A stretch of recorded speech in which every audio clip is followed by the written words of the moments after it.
जहां तक ठाकुर जी के दर्शन करने के लिए जाना है, हो सके तो पादुका ना पहने, नंगे पैर दर्शन करने जाए। यदि आप में ऐसी सामर्थ्य नहीं है किसी कारण से, तो सीढ़ियों में पादुका नहीं पहनना चाहिए। जहां से मंदिर की सीढ़ियां है, पादुका उतारकर माथा रखकर सीढ़ी में फिर चढ़ना चाहिए। अरे अपने मालिक के दर्शन करने जा रहे हैं, स्वामी के दर्शन करने जा रहे हैं, प्रभु के दर्शन करने जा रहे हैं, तो अपनी कुटिया से और मंदिर तक नंगे पैर जाना चाहिए। दूसरा, प्रभु के जो उत्सव है, कृष्ण जन्माष्टमी, राधा अष्टमी और भी जो भागवतिक उत्सव है, यदि आप अपने आराध्य देव का उत्सव नहीं मनाते हैं तो ये सेवा अपराध है, मनाना चाहिए। चार लोग मिल करके सुंदर फूलों से पत्रों से श्रृंगार करके प्रभु की जय घोष करनी चाहिए, प्रभु की कथा करनी चाहिए, आपस में बैठ करके भगवान के जन्म अवतार की, लीला अवतार की कथा कहे, नाम कीर्तन करे। अगर ऐसा नहीं करता तो ये अपराध है। तीसरा, प्रभु या गुरुदेव के सामने जाकर प्रणाम न करना, यह अपराध है। जय बार सामने जाए तय बार प्रणाम करें। अगर आप अस्वस्थ हैं, आपका शरीर काम नहीं कर रहा, तो हाथ जोड़कर सर झुका दीजिए, नहीं तो पंचांग या साष्टांग प्रणाम कीजिए। चौथा, यदि आप अपवित्र हैं, शौच में गए हैं और वहां वैसे ही वस्त्र पहने हुए जिसमें आपने शौचालय में प्रवेश किया, शौच किया, उन्हीं वस्त्रों से अपवित्र दशा में प्रभु के सामने नहीं जाना चाहिए। इसीलिए हमारी बुद्धि मलिन हो जाती है, कोई सिद्धांत समझता ही नहीं। जो शौचालय है उसमें उतने ही वस्त्र पहनकर जाएं जितने हम धो सकते हैं। अगर आपको बार बार शौच लग रही है तो आप कमर से जरूर स्नान करें, यहां से हाथ धो लीजिए, कुल्ला कीजिए, नाक, आंख, कान, इन छिद्रों को पवित्र कीजिए। अब ये आज का जो नया समाज है, शास्त्र पवित्रता को जानता ही नहीं है, तो स्वीकार क्या करेगा? और बिना पवित्र हुए हमारे विचार पवित्र नहीं होते। इसलिए कभी अपवित्र दशा में ठाकुर जी के सामने, श्री विग्रह के सामने जाना, सेवा सामग्रियों को छूना, ये अपराध माना गया है। छठवां, जब हम प्रभु की परिक्रमा करते हैं तो परिक्रमा करते समय प्रभु के जब सामने आवे तो उनको प्रणाम करें। प्रणाम किया, फिर आगे। 4 परिक्रमा हमारे प्रियालाल की होती है। कभी सामने परिक्रमा नहीं करनी चाहिए, जैसे सामने खड़े ऐसे घूम जाते हैं सामने, नहीं, ऐसा नहीं। प्रभु को दाहिने करके प्रदक्षिणा। 7वां, प्रभु के सामने गए मंदिर में और आप पैर फैला के बैठे, फैला के बैठे, ये अपराध है। अपने आराध्य देव के सामने, अपने गुरुदेव के सामने पैर फैला के नहीं बैठा जाता।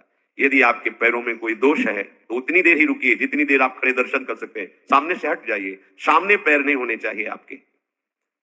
8वां, प्रभु के श्री विग्रह के सामने दोनों घुटनों को ऊंचा करके अपने हाथों से लपेट कर बैठना, ऐसे ऐसे घुटने दोनों खड़े करके ऐसे जैसे बांध कर ऐसे ऐसे बैठना सेवा अपराध है। प्रभु के श्री विग्रह के सामने उतनी देर ही टिको, बस जितनी देर आप सावधान है, नहीं बाहर निकल जाओ, एकांत सेवन करो। श्री विग्रह के सामने उतनी देर ही। दर्शन करने गए, केवल आपकी दृष्टि नक्शिखलो अंगंग माधुरी, प्रभु की केवल दर्शन करें, आंख बंद कर ली, ध्यान किए, फिर दर्शन, फिर ध्यान। जब मन देखा कि चंचल होने लगा, नेत्र झुकाए, प्रणाम किया, मंदिर से बाहर हो गए। किसी से वार्ता नहीं। प्रभु के श्री विग्रह के सामने उनके चरणामृत और प्रसाद को छोड़कर अन्य नहीं पाना। प्रसाद मिला तो पा गए, चरणामृत मिला तो पी लिए। इसके अलावा ऐसा नहीं कि अब जगह है, प्रभु है, चलो और कुछ नहीं। वहां कोई खाना पीना, कोई व्यसन, ये अपराध है। प्रभु के दर्शन करने के लिए जब जाइए तो बोलिए मत किसी से, और कैसे हो, क्या है, कुछ नहीं, शांत, राधा राधा राधा। भैया बात करनी तो बाहर मिलना, यहाँ दर्शन, आप भी दर्शन कीजिए और हट जाइए उससे। अगर कभी कोई अपना पूज्यजन, बड़ाजन है, हमसे बात कर रहा है, उसको कैसे कहें कि आप हट जाइए? तो जितनी बात हो भागवतिक हो और सत्य हो, क्योंकि वहां सत्य साक्षी देने की नहीं, प्रभु विराजमान है। वहां का झूठ तुम्हारे पुण्य को नष्ट कर देगा। अगर बात ही करनी, आज देखो कितना सुंदर मोर मुकुट है, आज देखो कितना सुंदर प्रभु का हार है, आज देखो कैसे मकराकृत कुंडल है, आप देख रहे हो, प्रभु ऐसा लग रहा है मुस्कुरा रहे हैं, प्रभु देख रहे हैं। बस उनके विषय की बात करो तो करो, अन्यथा मौन। भैया जॉब के साइड में 10-15 हजार की ऑनलाइन अर्निंग हो जाए, कुछ ऐसा हुआ है बताओ ना। भाई फिर तो पेड वर्क ऐप बेस्ट है, और पता है इसमें तो डॉलर्स में कमाई होती है। पेड वर्क ऐप, इसमें क्या करना होता है? भाई वो तो सीखो ऐप पर देख लो। भाई सीखो एक ऐसी ऐप है जहाँ पर ऑनलाइन प्रभु के श्री विग्रह के सामने लड़ाई झगड़ा कर देना।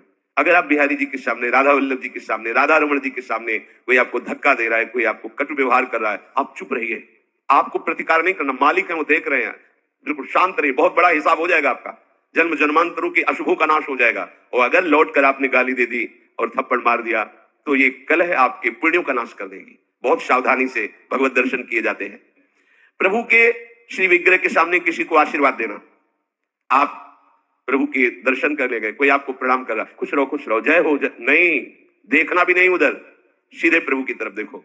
वहां कोई भी कहीं भी किसी को भी प्रणाम करे, प्रणाम प्रभु को हो रही है, आप बिल्कुल ये मानकर कि मेरे को प्रणाम कर रहा है उसको आशीर्वाद, बिल्कुल नहीं, प्रभु की तरफ केवल देखें। अगर किसी को ऐसे तो वो अपराध बनता है। प्रभु के श्री विग्रह के सामने किसी को गाली देना, निष्ठुर वचन बोलना, ये अपराध है। प्रभु के श्री विग्रह के सामने कंबल से शरीर ढक करके वहां बैठना, ऐसा। प्रभु के श्री विग्रह के सामने हंसी मजाक अश्लील शब्दों का उच्चारण करना, एक दूसरे से हंसी मजाक कर रहे हैं, सेल्फी ले रहे हैं, ये सब नाटकबाजी नहीं तो आए हो धाम में कृपा प्राप्त करने के लिए और बन जाएगा अपराध। प्रभु के श्री विग्रह के सामने अधोवायु आदि का त्याग करना, ऐसा कुछ है, एक झलक लीजिए, बाहर जाइए, वहां मर्यादा है। ये कोई ऐसा नहीं कि मनोरंजन का स्थान हो, इन्हीं की कृपा से हमारा जीवन सतमार्ग में चलता है।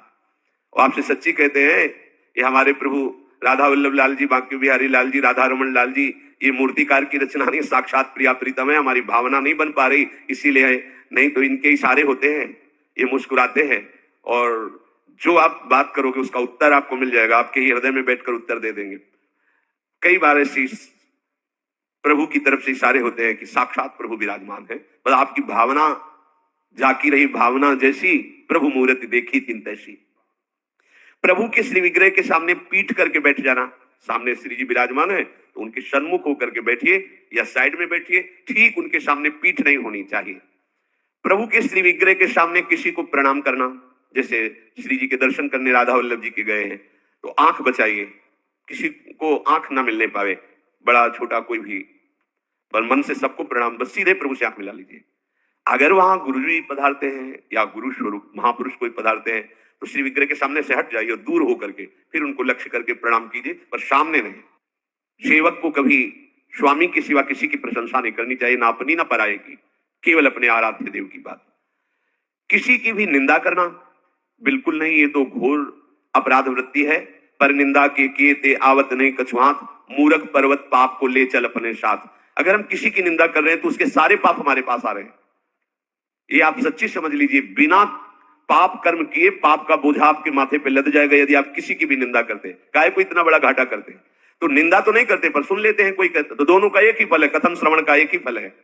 जैसे एक पाप आचरण कर रहा है और एक पापाचरण की प्रेरणा दी है, जाओ ऐसा कर लो, और एक कहां जा रहे हो, ऐसा करने जा रहे हो, हाँ ठीक है करो, तीनों को बराबर दंड मिलेगा।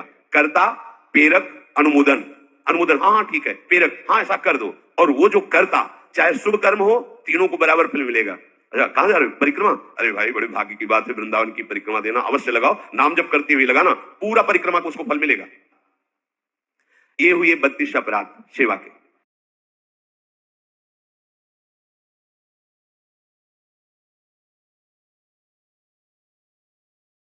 हम सुख चाहते हैं तो जहां सुख नहीं है वहां ढूंढ रहे हैं, इसीलिए आज तक नहीं मिला, सब शांत है।